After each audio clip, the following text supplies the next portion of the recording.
우리 오늘 수예배 때 함께 볼 말씀은 고린도 후서 2장 14절부터 17절의 말씀입니다. 고린도후서 2장 14절부터 17절 말씀을 우리 다 같이 합독하도록 하겠습니다. 항상 우리를 그리스도 안에서 이기게 하시고 우리로 말미암아 각 처에서 그리스도를 아는 냄새를 나타내시는 하나님께 감사하노라. 우리는 구원받은 자들에게나 망하는 자들에게나 하나님 앞에서 그리스도의 향기니 이 사람에게는 사망으로부터 사망에 이르는 냄새요 저 사람에게는 생명으로부터 생명에 이르는 냄새라. 누가 이 일을 감당하리요? 우리는 수많은 사람들처럼 하나님의 말씀을 혼잡하게 하지 아니하고 곧 순전함으로 하나님께 받은 것 같이 하나님 앞에서와 그리스도 안에서 말하노라. 아멘. 우리 수예배 때 함께 볼 말씀의 제목은 성도가 가장 두려워할 것입니다. 오늘도 우리는 예배 가운데로 나왔는데요. 어떤 중심을 가지고 나오셨나요? 저는 예배를 인도해야 될 그런 사명을 감당해야 되다 보니까 아무래도 예배를 심부름해야 된다. 그런 마음으로 나가겠죠. 근데 오직 그 이유만 있겠습니까? 오늘 예배로 오는데 참 기뻤습니다. 왜냐하면은 하나님 앞에 예배드리지 않으면은 살 수 없다는 그것이 저에게 사실로 요즘 계속 부딪히게 되어지거든요. 하나님 앞에서 저의 비참함과 무력함을 확인하면 확인할수록 하나님의 은혜 없이는 살 수 없다. 정말로 하나님의 능력 아니면 할 수 없고, 그래서 기도하고, 그래서 말씀 곧 성경을 읽으며, 그래서 이 예배의 자리로 나올 수밖에 없다는 것이죠. 그래서 오늘도 이 예배를 통해서 더욱 하나님 앞에서 오직 주님께로 더 가까이. 그래서 올해 우리에게 방향이 친밀함인데요. 이 친밀함이라는 뜻과 같이 완전히 하나님과 밀착되어져서 오직 하나님만을 의지하는 그 축복 가운데로 들어가길 원합니다. 그래서 하나님과의 친밀함, 그 관계 속에서 결국 하나님과의 관계가 우리가 어떻게 해야 돼요? 친밀해야 돼요. 완전히 하나님과 밀착되어져서 오직 하나님만을 의지하는 것. 그것이 우리를 향한 하나님의 뜻인 줄 믿습니다. 그래서 오늘 고린도 후서 2장 12절부터 17절의 내용을 함께 살펴볼 텐데요. 오늘 첫 번째로 12절로 13절을 보면은 심령이 편하지 못하여 라고 했어요. 바울이요, 심령이 편안하지 않았어요. 왜냐하면요, 이 심령이라는 것은 영혼까지, 그냥 마음이 불편한 정도가 아니라 이 영혼까지 극심한 염려와 불안 가운데 있었다는 거거든요. 사도 바울이 왜 이렇게 심령이 편하지 못했을까요?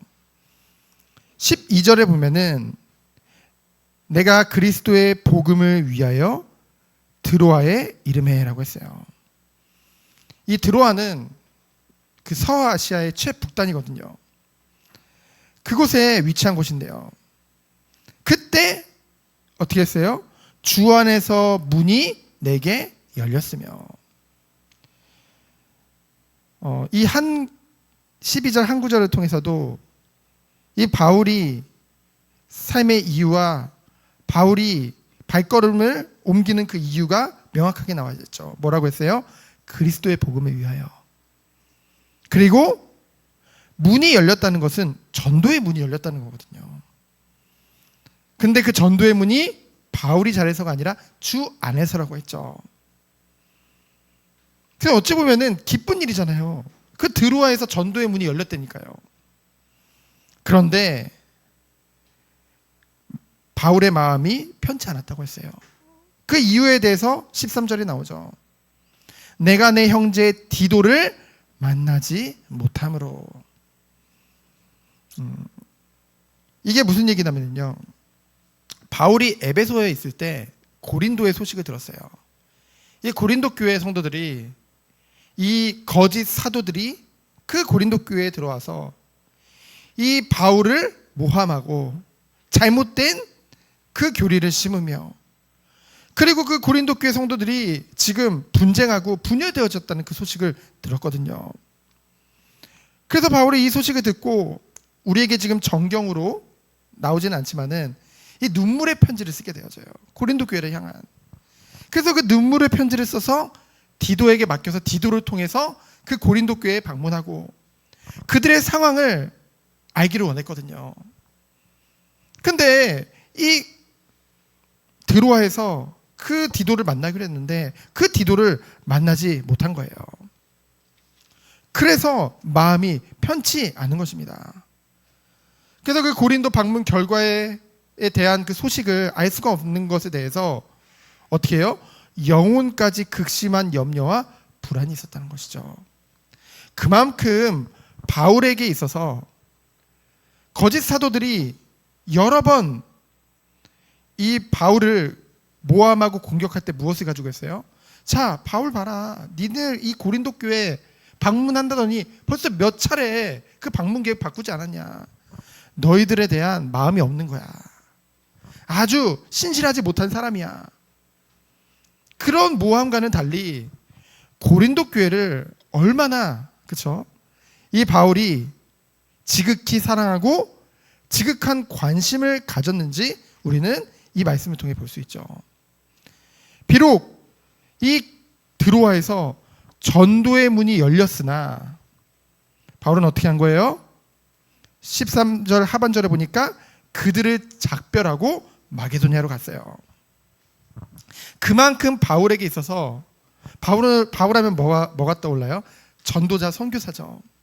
이 전도와 선교에 정말 생을 건자예요. 하지만 이 전도도 중요하지만은 바울에게 있어서 더 우선시됐던 것이 있었어요. 더 가치 있는 것은 이미 세워진 이 교회와 성도를 그리스도 안에서 온전히 세우는 것. 왜요? 그것이요, 더 큰 영향을 주기 때문에. 물론 전도, 새 생명 살리는 거 중요합니다.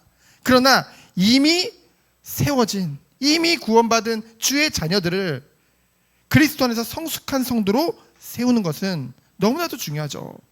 왜냐하면 성도는 세상 가운데 따로 사는 것이 아니라 그 세상 가운데 함께 믿지 않는 자들과 섞여서 살거든요. 그래서 항상 말씀드리지만은 불신자는 이 성경을 보지 않습니다. 그러나 신자를 통해서, 그렇죠? 하나님에 대해서 보죠. 이 성도를 통해서 그들이 하나님이 어떠한 분인지를, 교회가 어떠한 곳인지를 보게 되어지거든요. 근데요, 구원을 받았다고 하면서 미성숙한 성도로 인해서, 또는 보통 불신자들은 어떻게 생각해요? 교회 다니면은 기독교인이라고 생각하잖아요. 근데 성경에 알곡과 가라지 비유와 같이 교회 안에는 참 기독교인도 있지만은 유사 기독교인도 섞여 있는 거거든요. 근데요, 그들이 동일하게 불신자들이 볼 때는 같은 크리스찬들이고 그들이 그곳에서 주는 영향력은 어마어마하다는 거죠. 그렇기 때문에 정말 이 교회 가운데를 부름받은 한 성도 한 사람 한 사람을 정말 그리스도 안에서 장성한 자로 세우는 것은 너무나도 중요하다는 것입니다. 그 마음과 그 중심을 우리는 12절 13절을 통해서 볼 수 있죠. 보통은 전도 많이 되면 막 내게 전도문이 열렸다 그래서 막 기뻐하고 막 그러잖아요. 바울은 그 무엇보다 이처럼 고린도 교회를 그리스도 안에서 단단하게 세워나가는 것에 참 사명과 사명감과 그 목회에 대한 목적을 가지고 있었던 것이죠. 그래서 두 번째로 바울에게 있었던, 하나님이 바울에게 주셨던 확신이 있어요. 어떤 확신이냐면요, 신분적 정체성에 대한 확신입니다. 이 직분에 대한 정체성이죠. 왜냐하면 사람은 그 신분과 직분의 정체성에 따라 행동하기 때문입니다. 그래서 중요한 거예요. 14절로 16절을 보니까 바울은 자신을 그리스도의 향기라고 했죠. 비단 바울만 그리스도의 향기겠습니까? 구원받은 우리 모든 백성들은 그리스도의 향기인 줄 믿습니다. 이 14절로 16절에 보면은 이 12절 13절 앞서서는 굉장히 심령의 그 불편함을 말을 했잖아요. 근데 여기서는 감격에 찬 감사와 자신에게 맡겨진 이 사명에 대한 확신을 증거합니다. 14절에 보니까 항상 그리스도 안에서 이기게 하시고 승리케 하신다는 것이죠. 비록 심리적인 염려와 불안 가운데, 영적인 침체 가운데 있었지만은 바울은요 결코 하나님을 원망하지 않았어요. 오히려 하나님께서 이기게 하실 것과 더 나아가서 하나님께서 이런 나를 통해 그리스도를 나타내실 것을 확신했기 때문에 오히려 감사했던 것이죠. 어떻게 이런 고백을 할 수 있었겠습니까? 바울이 어떤 이런 고백을 할 수 있겠어요? 지금 당장 눈앞에 보이는 것은 그렇지 않은데 어찌 이런 고백을 할 수 있었겠습니까? 바로 하나님과 자신과의 관계를 바로 이해했기 때문이에요. 자신이 하나님과 빈틈없이 아주 완전히 밀착된 관계임을 아는 자만이 이러한 고백을 할 수 있는 것이죠. 순간순간 우리는 무엇에 따라 움직입니까? 우린 많은 생각을 가지고 많은 가치관을 가지고 우리는 움직이잖아요. 주의 백성은, 주의 피값으로 산 주의 자녀들은 오직 주님의 뜻에 따라 움직이고 주님의 도움만을 구하는 그런 한 사람으로 하나님이 부르신 줄 믿습니다. 누가 이렇게 할 수 있냐면요, 하나님과 친밀한 관계 속에 있는 자만이. 친밀한 관계 속에 있다는 것은 뭐예요? 하나님을 전적으로 의지하고 있다는 거예요. 이러한 자를 성경에서는 그리스도 안에서 장성한 자요, 성숙한 자로 말합니다. 이거 안 보이나요? 보일 것 같은데. 성숙한 자라 말을 하죠. 진정한 성숙이란 것은 하나님 앞에서 자신의 존재를 인정하는 것입니다. 하나님 앞에서 내가 얼마나 작은 자임을 인정하고 우리가 얼마나 무력하고 우리가 얼마나 비참한 존재인지를 알고요. 순간순간마다 그렇기 때문에 모든 순간 가운데 주님의 필요를 인정하는 것, 그때 정말로 주님께 나가는 거거든요. 그래서 우리는 착각할 때가 있어요. 뭔가 눈에 보여지는 종교적 열심을 성숙된 자라고 착각하는 경우가 있습니다. 얼마나 오래 신앙생활을 했는지, 얼마나 교회를 오래 다녔는지, 얼마나 열심히 헌신하고 봉사하는지, 물론 그것도요 성숙한 자의 열매로 올 수 있는 삶의 그 열매로 올 수 있습니다. 하지만 그것만으로 그들의 신앙을 알 수 있는 건 아니죠. 정말 성숙한 사람은 주님의 필요성을 더 많이 인정하는 사람입니다. 마음이 오직 주님께 완전 딱 붙어서요. 그래서 자신의 연약함, 무력함, 비참함을 인정하고 그렇기에 주님께 더욱더 무릎 꿇는 자, 그 사람이 성숙한 자인 줄 믿습니다. 그래서 스스로 의지하던 모든 것을 버리고 주님을 더욱더 의지하는 사람, 이런 사람이 더욱더 기도하고 이런 사람이 더욱더 하나님을 알고 싶어 성경을 읽으며 이러한 사람만이 교회에 나와서 예배할 수 있는 거예요. 하나님의 주님의 그 필요성을 더욱더 느끼기에. 왜요? 말씀을 통해 나를 더욱더 발견했기 때문에. 그래서 진정 그리스도를 안에서 나를 발견한 자는 교만할 수가 없는 거예요. 오히려 교만의 자리로, 목이 곧은 그 자리로 나아갈 수 없다는 것이죠.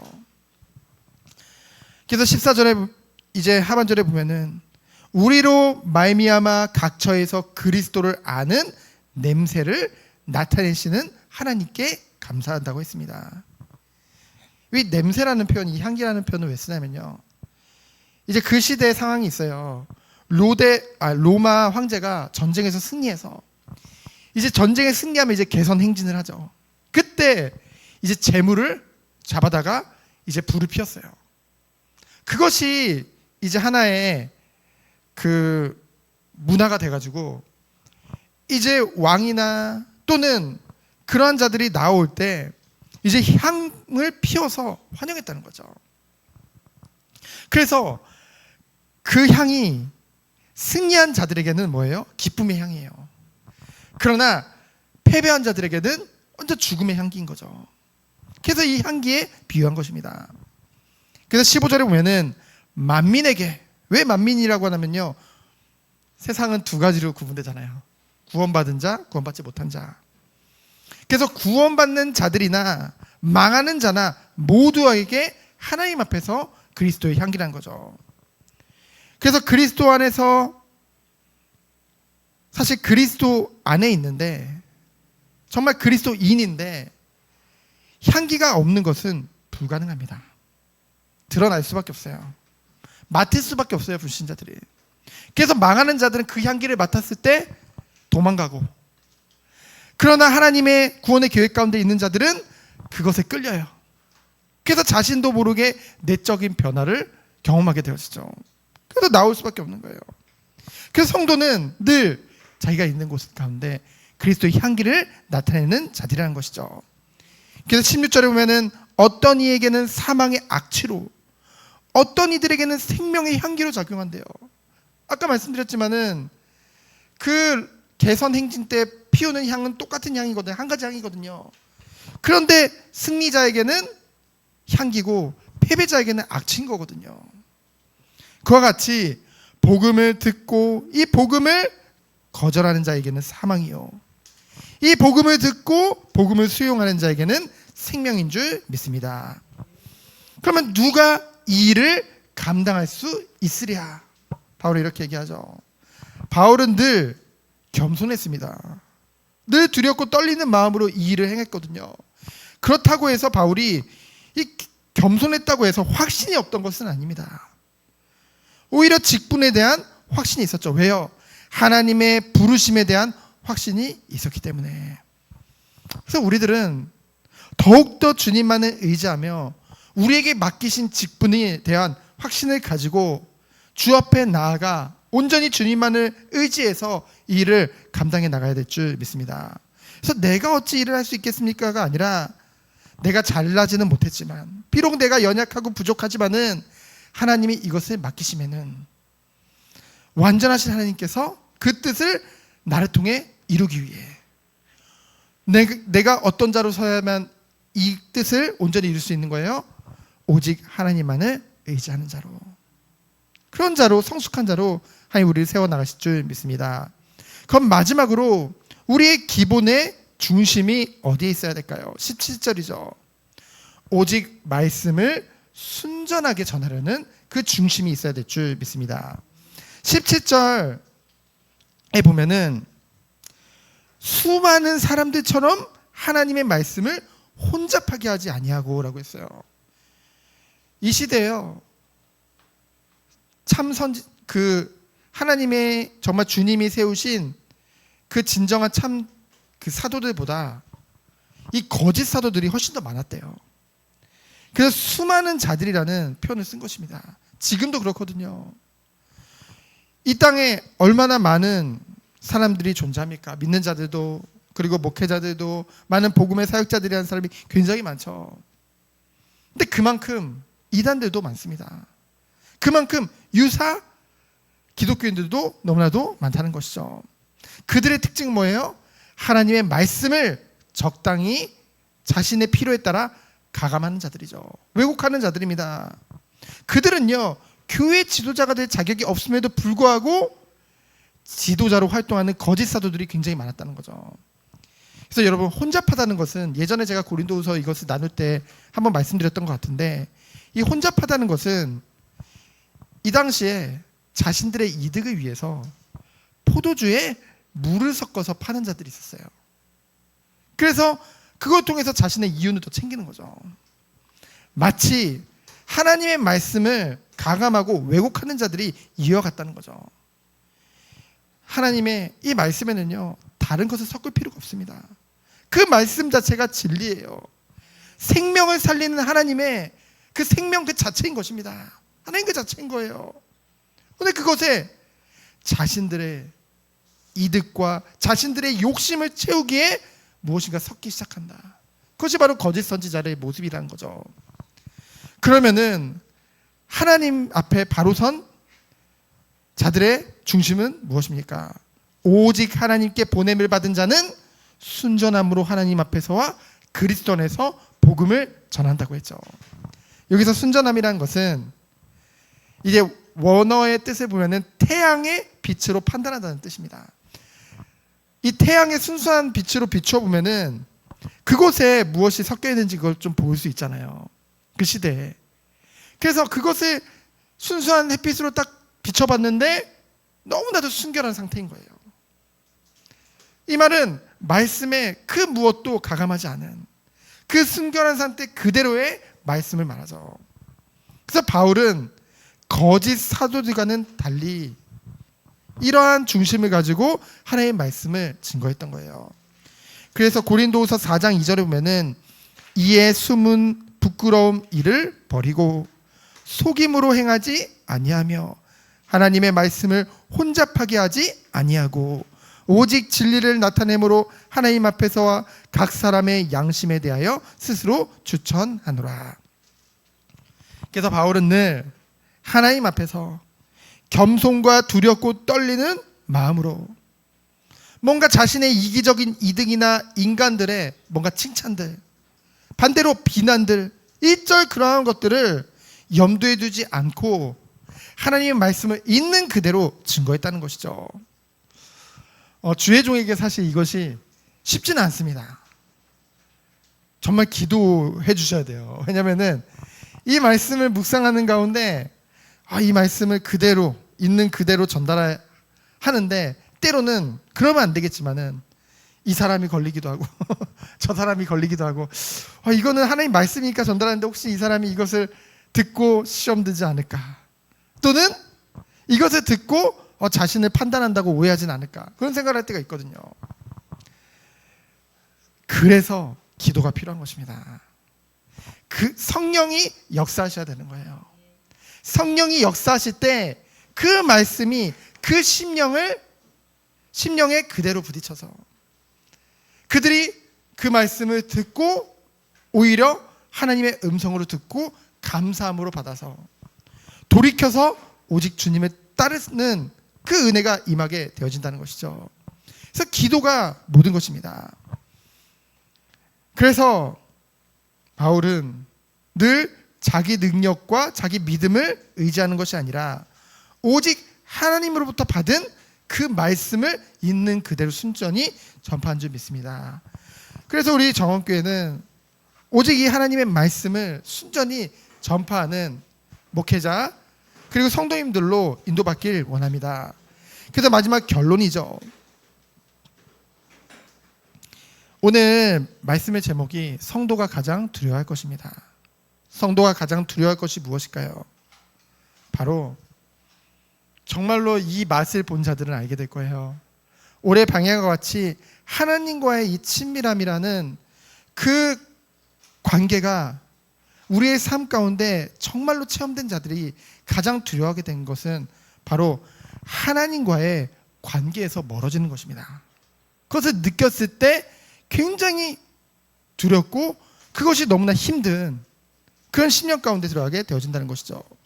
그래서 성도에게 있어서 하나님과의 관계가 모든 것입니다.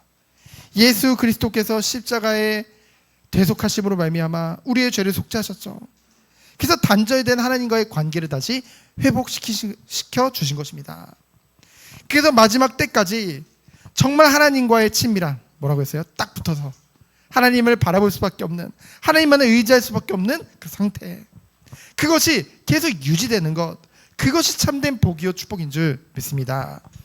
그래서 정말로 하나님께서 우리들을, 하나님이 우리 한 사람 한 사람을 참된 신앙인으로, 참된 크리스찬으로 우리 한 사람 한 사람 세우길 원하시겠죠.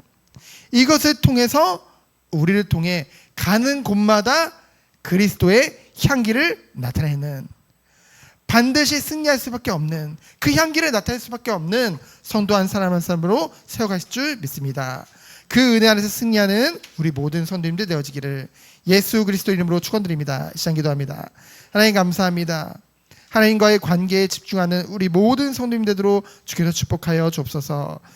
세상에 보이는 또는 내가 가지고 있는 것 의지하지 않고 온전히 주님만을 의지하는 한 사람을 세우지도록 주여 축복하여 주옵소서. 살아계신 예수 그리스도 이름으로 기도합니다. 아멘.